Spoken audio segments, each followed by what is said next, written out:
Hey everybody, how you doing? I'm Dr. Boyce Watkins from Your Black World, and I wanted to talk to you about something that I just read in the media, and it's according to thegrio.com. It has to do with Stephen A. Smith. As you know, I'm not a huge fan of Stephen A. Smith. I don't dislike the brother, but I think he's severely misguided. Stephen A. is what I refer to as one of those propped up Negroes. And a propped up Negro is basically a person who's been given power by the white community to insult and disparage black people without consequence of for their behavior. Stephen A. has shown a type of deference and respect for white people, especially white women, that he would never show for black people. I still remember when that white woman that he worked with at ESPN went off on him on Twitter, which clearly violated company policy. She should have been fired, but instead Stephen A. was out in public apologizing, and he got suspended after the white woman went off on him, violating company policy. That reminds me a little bit of when Tiger Woods' wife hit him upside the head with the golf club, but yet somehow Tiger ends up apologizing. I can tell you this much: if Tiger had gone upside his wife's head with a golf club, he'd be in prison right now.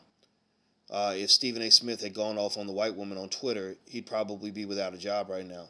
And so that kind of tells you the double standard. America is a country that goes out of its way to protect black women, or excuse me, white women, not black women. Black women don't get protected. To protect white women at the expense of everybody else, and black males end up on the bottom of the totem pole.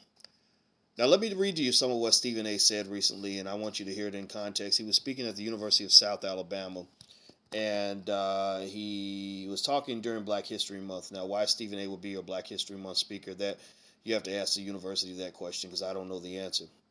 Here's what he said. He said, racism doesn't exist. Obviously, I'm lying. Of course it exists, but not for you. See, you don't have to go to the back of the bus. You're not denied the opportunity to eat at restaurants or to enter nightclubs or to patronize businesses. You have the right to vote. You're not being lynched. You're not being hung. You're not going through the trials and tribulations your ancestors, recent and far beyond recent, endured so you can sit here today. So he's talking to the black students. Now later on he says, "You're older. You know I'm not talking about you. But youngsters, nobody's trying to hear that. You need to understand that white folks got problems too. Some of them can't pay their bills. Some of them are struggling. Some of them are being denied opportunities. And you need to understand that because when people are going through their own problems, they're not going to lament what your trials and tribulations are." So basically, Stephen A. is saying racism no longer exists because we're not being lynched. We're not being forced to ride at the back of the bus. We're not having KKK members show up in the middle of the night with torches and shotguns and pulling daddy out of the house so they can kill him in front of his kids. We're not in chains anymore. And so, according to Stephen A., that means that you can look at a young person and say, all the hard work has been done. Racism's over. Nothing to see here, people. Black Lives Matter. You can go home now. Black people who are complaining, you're just complaining over nothing. It's all a figment of your imagination. So stop your bitching. That's basically what Stephen A. is saying. Okay. All right. Well, I'm gonna assume I'm not gonna say much in terms of how I feel about Stephen A. because to be honest with you, Stephen A. was respectful to me when I went on his show when he used to have that show on ESPN. Quite frankly, but you know me, I got to tell the truth. And as much as it pains me to tell the truth about a person who has never really done anything negative toward me personally, I have to do this because I love the people more than I love any modest friendship I might have had with Stephen A. I got to tell you the truth. And so in this particular case, and so but rather than attacking him, because you know these comments kind of upset me, but rather than just going off, what I'm going to do is try to educate a little bit on this. And I don't have much time, but I just had to jump in on this real quick.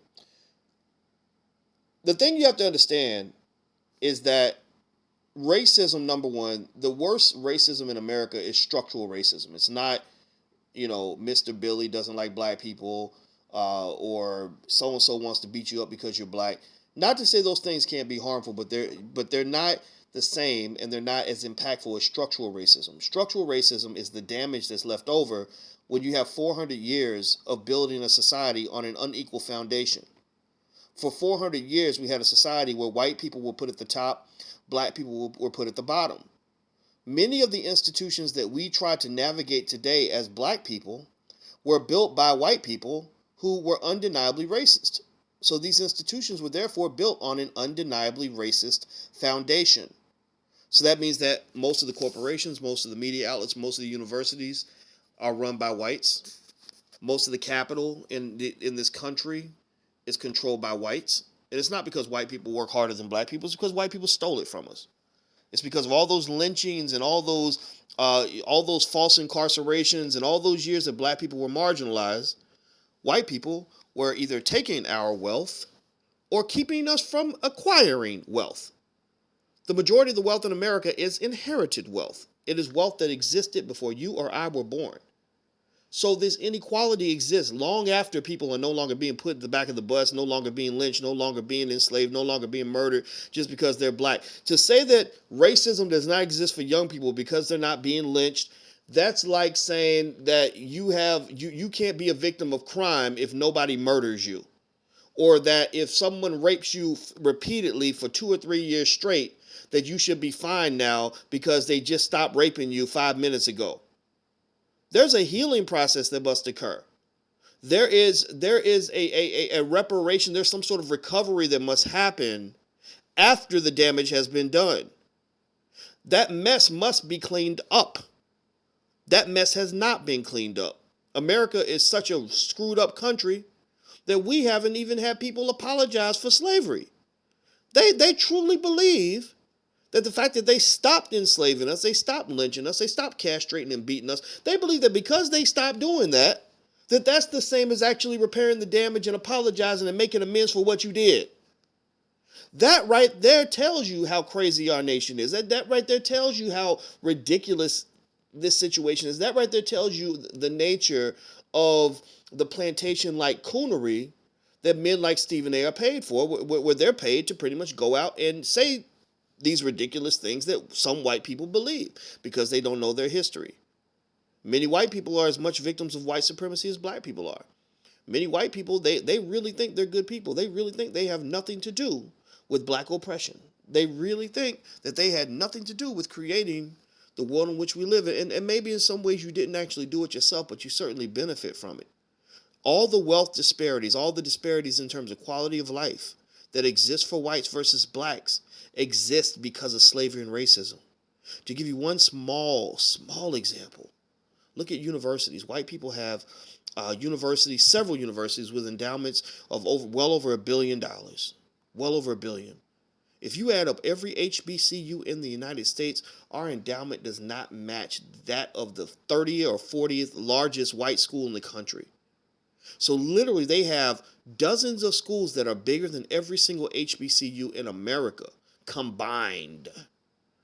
This massive wealth accumulation it has occurred through theft, terrorism, various forms of intimidation, economic marginalization, and that doesn't even count the emotional distress. So if we were all in the court of law, and the judge hears, a fair judge and a fair jury were to hear that you have been beating a person for years and years, that you've been intimidating them, that you've been stealing from them, that you've been blocking them from access to money, and every time they got something, you punched them in the face and took it from them, they would charge you with a crime.